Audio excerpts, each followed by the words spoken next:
नमस्कार, मैं छत्तीसगढ़ अखबार के यूट्यूब चैनल इंडिया आजकल के स्टूडियो से सुनील कुमार। आप अभी लगातार खबरों में पढ़ रहे होंगे, देख रहे होंगे कि अमेरिका एपस्टीन फाइल्स किस तरह से बच्चों के साथ यौन शोषण करना, बलात्कार करना, उनको दुनिया के बड़े बड़े लोगों को मुहैया कराना, ये काम जो है अमेरिकी सरकार का एक बहुत ही करीबी चहेता, खरबपति लोगों का चहेता और अमेरिका के एक सबसे बड़े वामपंथी विचारक नोम चॉम्स्की का भी चहेता, दुनिया भर के लोगों का चहेता जेफरी एप्स्टीन। एक टापू था उसका, उस टापू पर नाबालिग लड़कियों को जुटा के रखता था, दुनिया भर के शासकों को, देश के प्रमुखों को, सरकार के प्रमुखों को, राजघराने के लोगों को, खरबपति कारोबारियों को बुलाकर वो लड़कियां उनके हवाले करता था, उनके वीडियो बनाता था, उनके फ़ोटो बनाता था, उनको वो ब्लैकमेल करता था। और मुझको बहुत ही गंभीर शक है कि अमेरिकी सरकार भी ब्लैकमेल करती थी लोगों को। मुझको नहीं लगता कि अमेरिका के इतने लोगों का चहेता ये आदमी बिना अमेरिकी सरकार की मर्जी, सहमति के इतना बड़ा काम कर रहा होगा। दुनिया के कई देशों में उसने एक ऐसा रैकेट बना रखा था कि इसके काम चुटकी बजाते हो जाते थे। दलाली करता था बहुत बड़ी। एक शब्द है, बोलने में आपको सुनने में अटपटा लगेगा, बोलने में मुझको अटपटा नहीं लगता है। भाषा की खूबी है, भाषा में कई तरह के विशेषण रहते हैं। तो ये शब्द है भड़वा, जो कि महिला के बदन की दलाली करते हैं, सेक्स की दलाली करते हैं, ऐसे लोगों को कहते हैं। तो दुनिया के एकदम ही आला दर्जे के जो लोग थे, सबसे ताकतवर तबके का सबसे बड़ा भड़वा था ये, जो कि नाबालिग लड़कियां उनको मुहैया कराता था। ये खबरें भी खत्म हुई भी नहीं थी कि कल इधर उत्तर प्रदेश में बांदा और चित्रकूट इलाके का एक मामला सामने आया है, जिसमें एक पॉक्सो कोर्ट रहता है, जो नाबालिग बच्चों के साथ में जो सेक्स अपराध होते हैं उनके लिए अलग से अदालत बनाई गई है। तो पॉक्सो कोर्ट ने एक पति पत्नी को फांसी की सजा सुनाई है पॉक्सो के मामले में, बच्चों के यौन शोषण के मामले में। कितना बड़ा मामला होगा। बच्चों का यौन शोषण तो हिंदुस्तान में और पूरी दुनिया में ये एपस्टीन फाइल जो है ये बतला रही है। कितने लोगों के उसमें नाम है, क्या है, बता रही है। दसियों लाख पन्ने हैं उसके। और आपको बतला दूं मैं, ब्रिटेन का राजकुमार जो किंग चार्ल्स जो हैं, वहाँ पे उनका भाई एंड्रयू, उसको गिरफ्तार किया गया है 2 दिन पहले। उसके जन्मदिन के दिन, शायद 66वां जन्मदिन था, उस दिन गिरफ्तार किया गया है, इसी एप्स्टीन फाइल्स में निकली हुई जानकारी के आधार पे।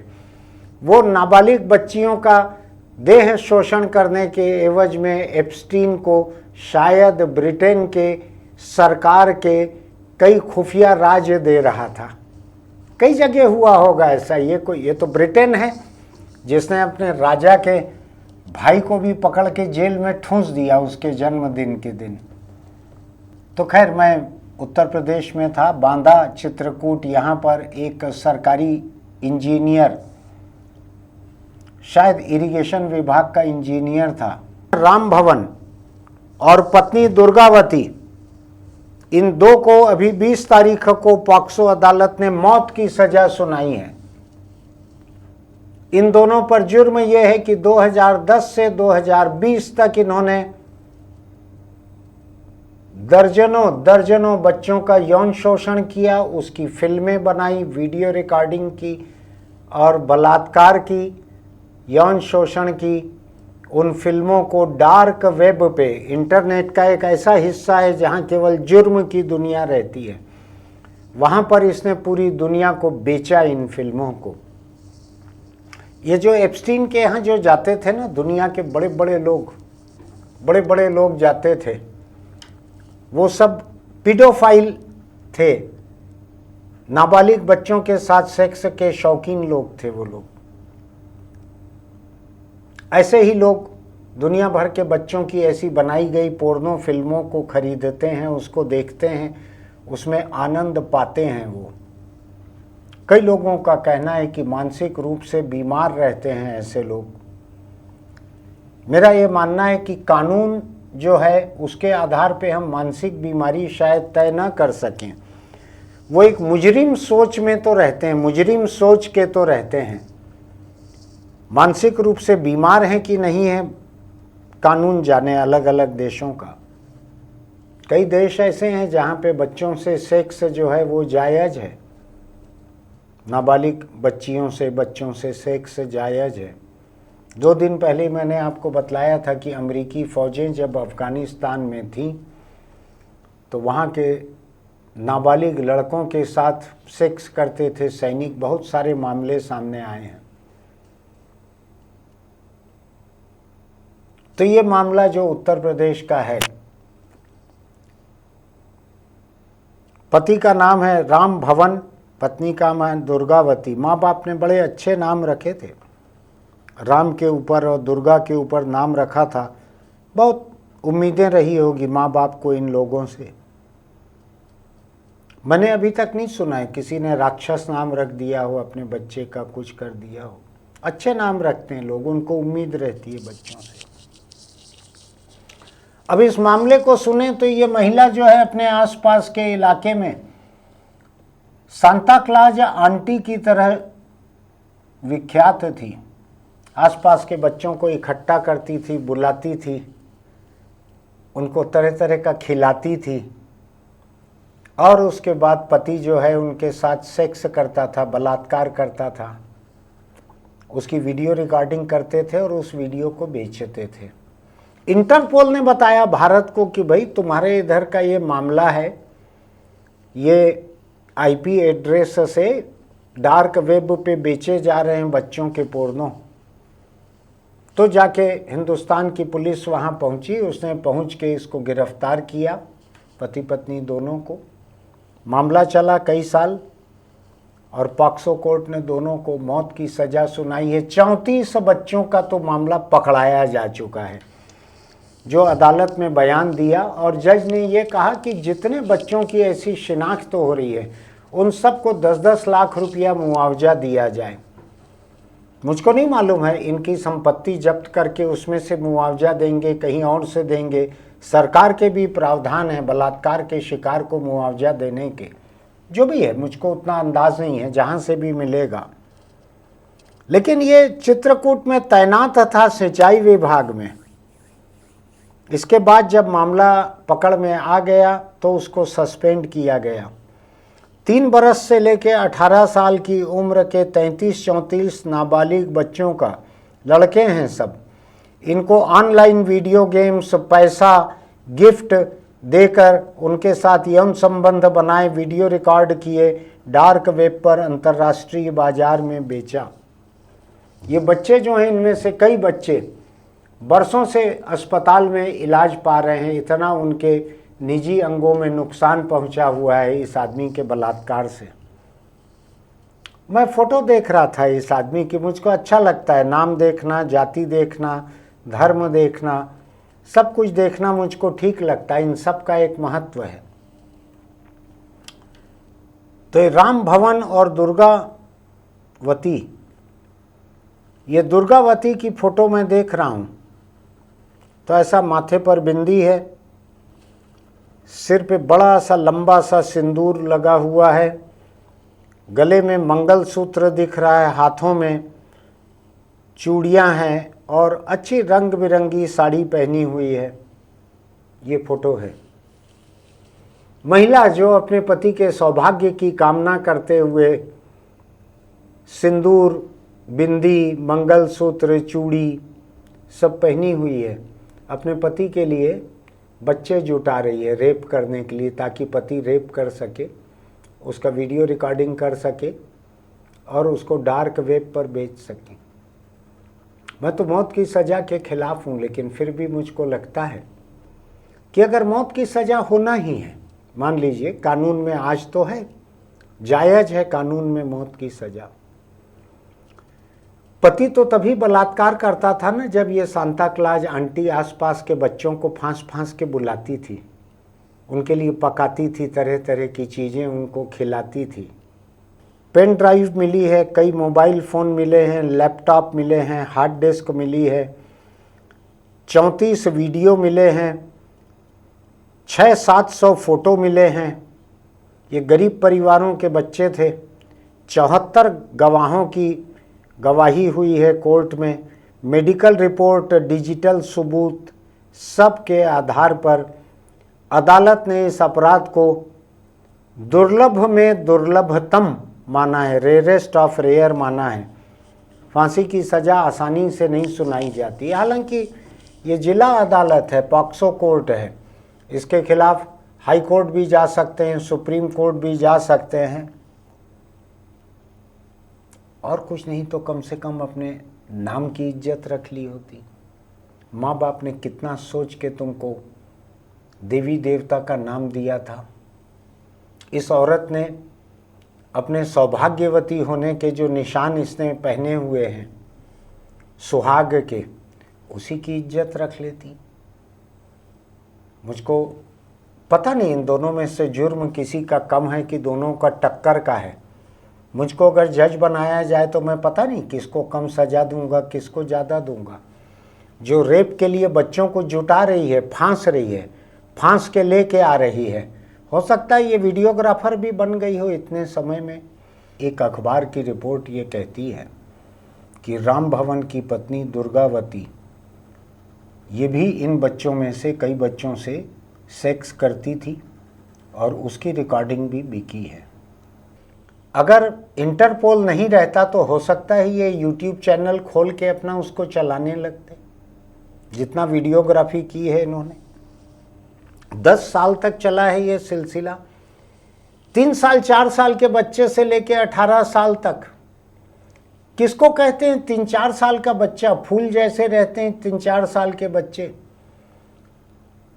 किसके ऊपर भरोसा करें? कोई पड़ोस की आंटी बुला के खिला पिला रही है तो लोगों को लगता होगा शायद इनके बच्चे नहीं हैं तो खिला रहे हैं। हमारे इधर बहुत सारे ऐसे त्यौहार रहते हैं जिसमें आसपास की बच्चियों को बुला के लोग अपने घर में खिलाते हैं। बहुत सारे ऐसे रिवाज हैं, सामाजिक रिवाज हैं, संस्कार हैं, अड़ोस पड़ोस के बच्चों को बुला कर खिलाते हैं। अब उसमें अगर मान लीजिए ऐसे लगातार सीरियल रेपिस्ट अगर निकल आए तो लोग किसके ऊपर भरोसा करें? कभी ये मान के मत चलिएगा कि कोई किसी अनजान आंटी के पास बंद घरों में, बंद कमरों में कोई भी बच्चे सुरक्षित हैं, ऐसा मान के मत चलिएगा। मैं जानता हूँ कि मैं अविश्वास थोड़ा ज़्यादा बड़ा खड़ा कर रहा हूँ, लेकिन जो सामने है उसको देख के बता रहा हूँ। मैं एप्स्टीन फाइल को तो देख ही रहा था। ये इधर हमारा यूपी का अपना एप्स्टीन फाइल है, लेकिन मैं दूसरी चीज़ बतलाऊं आपको। ऐसे कुछ और मामले देख रहा था मैं।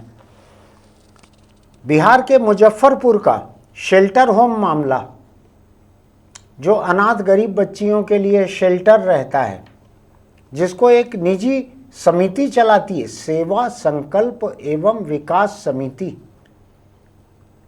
उसमें 42 बच्चियां थी, लड़कियां थी।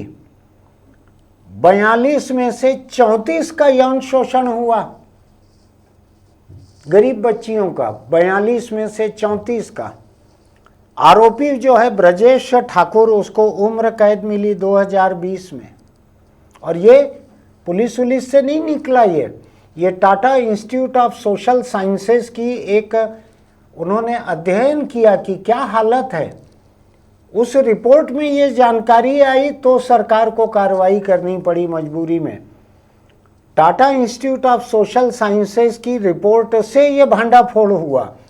जैसे ये अभी ताज़ा मामला राम भवन और दुर्गावती वाला, ये इंटरपोल की वजह से भांडाफोड़ हुआ। निथारी कांड हुआ था 2006 में, आपको याद है, अभी छूट गए वो लोग। लेकिन 16 बच्चों का अपहरण, यौन शोषण, हत्या, कुछ एक को पका के खाए भी थे ये लोग, याद होगा आपको। ऐसे और मामले देख रहा हूं मैं। हरियाणा के रोहतक में अपना घर नाम का एक शेल्टर होम था। अपना घर नाम के शेल्टर होम में 100 से ज़्यादा बच्चों का यौन शोषण हुआ था, 100 से ज़्यादा बच्चों का। काहे को एप्स्टीन को हम गाली बके? हमारे इधर तो गली गली में एप्स्टीन है। मैं आपको बतलाता हूँ, मैं अपने शहर का हाल बताता हूँ। मेरे शहर में बालिकाओं का एक केंद्र था, अभी है या नहीं है मुझको नहीं मालूम। उसके इंचार्ज एक पति पत्नी थे। पति पत्नी जैसा ये है ना राम भवन दुर्गावती, ऐसे ही पति पत्नी उसके इंचार्ज थे बालिकाओं के केंद्र के। उन बालिकाओं ने अपनी हिंदी टूटी फूटी में कॉपी में लिख कर पन्ने मुझको भेजे थे कि हमारे साथ क्या किया जाता है। यहाँ उनका यौन शोषण किया जाता था और उन्होंने कहा कि जब हम दीदी को बताते हैं तो हमको डांट कर चुप कर देती हैं। ये मेरे शहर का था। मैंने समाचार रिपोर्ट उसकी रिपोर्ट बनाई थी। बहुत पुरानी बात हो गई, शायद 40 साल पहले की बात है ये। अभी तो मेरे पास उसकी कतरन भी नहीं है, लेकिन मेरे शहर की बात है ये। तो मैं ये सोच रहा हूं कि जो दूसरे देश की एप्स्टीन फाइल हम कर रहे हैं, इधर तो हमारे यहाँ तो तकरीबन हर प्रदेश में कहीं न कहीं ये सिलसिला चल रहा है। और मुझको तो एक चीज़ लगती है कि जो आप किसी धर्म की बात करें, किसी जाति की बात करें, किसी तरह के नाम वालों की बात करें, कोई माँ बाप अपने बच्चों का नाम मुजरिम के नाम पे थोड़ी रखते हैं। आपको बतलाऊं, मैं जर्मनी में एक कानून है कि आप अपने बच्चे का नाम, कुत्ते का नाम, किसी का भी नाम हिटलर नहीं रख सकते। अपने इधर कुछ ऐसे नहीं है। इधर तो मूर्ति उर्ति भी आप बना सकते हो। तो मेरा ये कहना है कि हम जब एप्स्टीन फाइल्स को गिना गिना कर और तरह तरह के किस्से कहानी बना रहे हैं, तो थोड़ा अपने इधर भी देख लो, अपने इधर भी देख लो। यहाँ हमारा अपना घरेलू कम थोड़ी है। ये तो इंटरपोल की मेहरबानी से पकड़ में आया। अमेरिका ने कम से कम खुद ही पकड़ लिया था। वहाँ इस एप्स्टीन के जो उसका सेक्स आइलैंड था, उसमें जो जिन लड़कियों का, नाबालिग लड़कियों का यौन शोषण हुआ था, उनसे बलात्कार हुआ था, बालिग होने के बाद वो सामने आई, उन्होंने रिपोर्ट लिखाई। बड़ी लंबी कहानी है, लेकिन इधर की कम थोड़ी है। और दूसरा, मैं एक और दिलचस्प चीज़ देख रहा हूँ। आप दिलचस्प शब्द का बुरा मत मानिएगा। जिस 2010 से 20 के बीच में ये बांदा चित्रकूट में ये राम भवन और दुर्गावती ये काम कर रहे थे, तकरीबन यही पूरा का पूरा दौर जो है, एप्स्टीन भी यही सब कर रहा था। 18-19 में शायद उसने जेल में खुदकुशी कर ली, खुदकुशी की कि उसकी जेल में हत्या हो गई। बड़े बड़े लोगों के नाम थे उसमें, बड़े बड़े लोगों के। आज जो शेर बना घूमता है दुनिया में, क्या नाम है उसका, डोनाल्ड ट्रंप, ये भी वहाँ भारी घुसे रहता था आइलैंड पे। एप्स्टीन के यहाँ हवाई जहाज के फ्लाइट के बहुत सारे शेड्यूल हैं, चार्ट हैं, जिसमें उसका नाम है डोनाल्ड ट्रंप का। खरबपति लोगों में तो था ही ट्रंप। कुल मिलाकर मैं ये कहना चाहता हूँ कि अपने आसपास बच्चों के लिए आंखें खुली रखिए। कोई भी एक बच्चा या बच्ची जब यौन शोषण के शिकार होते हैं तो उनके जख्म बाकी पूरी जिंदगी रिश्ते रहते हैं, वो उबर नहीं पाते हैं उससे। वो समाज के लिए एक चुनौती रहते हैं, समस्या रहते हैं, खतरा रहते हैं। लेकिन मैं उनको खतरा नहीं कह रहा हूँ, मैं खतरा कह रहा हूँ ऐसे बच्चों के साथ जो सलूक होता है वो खतरा है। क्योंकि ऐसे जख्म उन बच्चों को एक ऐसी मानसिकता में ले जाते हैं कि उनसे बाकी समाज को भी नुकसान हो सकता है। इसलिए भी बच्चों का शोषण जहाँ कहीं आसपास होता दिखे, तुरंत जाइए पुलिस के पास, तुरंत खबर कीजिए। 10 साल तक पति पत्नी शोषण कर रहे हैं, दर्जनों बच्चों का शोषण कर दिया। कई बच्चे अस्पताल में अपने निजी अंकों में जख्म का इलाज करा रहे हैं। कुछ बच्चे बरसों से इलाज करा रहे हैं। 3 साल 4 साल के बच्चों का बदन कैसा रहता है आपको मालूम है? ये तो इंटरपोल की मेहरबानी है कि पूरे दुनिया में जो पीडोफाइल हैं, बच्चों से सेक्स के जो शौकीन लोग हैं, वो पकड़ में आ रहे हैं जगह जगह। मैं मौत की सज़ा के खिलाफ हूँ, लेकिन मुझको लगता है कि अगर हिंदुस्तानी कानून में बना रहना है मौत की सज़ा को, तो ये पति पत्नी को ठीक है, हो जाए इनको फांसी। अगर सज़ा ख़त्म होती है तो अलग बात है, नहीं तो हो जाए इनको फांसी। मैं कानून के रहते हुए मेरी मर्जी तो है नहीं, मैं कानून के खिलाफ हूँ, लेकिन अगर कानून है तो इनको हो जाए सज़ा। फिर मिलेंगे। आंखें खुली रखिए अपने आसपास के बच्चों को बचाने के लिए। बच्चे जो हैं वही भविष्य हैं। अगर आज बच्चे जख्मी रहेंगे तन से और मन से, तो आप अपने जिन बच्चों को छोड़ के जाएंगे उनके लिए भी वो खतरा हो सकते हैं। एक स्वस्थ बच्चा या स्वस्थ बच्ची समाज के लिए एक एसेट रहती है, संपत्ति रहती है समाज की। और जो जख्मी बच्चे रहते हैं तन से मन से, वो समाज के लिए एक बोझ भी रहते हैं। ध्यान रखिएगा इसको। आज और कोई नसीहत की बात नहीं, अपने आसपास के बच्चों पर ध्यान रखिए, उनका कोई शोषण तो नहीं कर रहे। फिर मिलेंगे।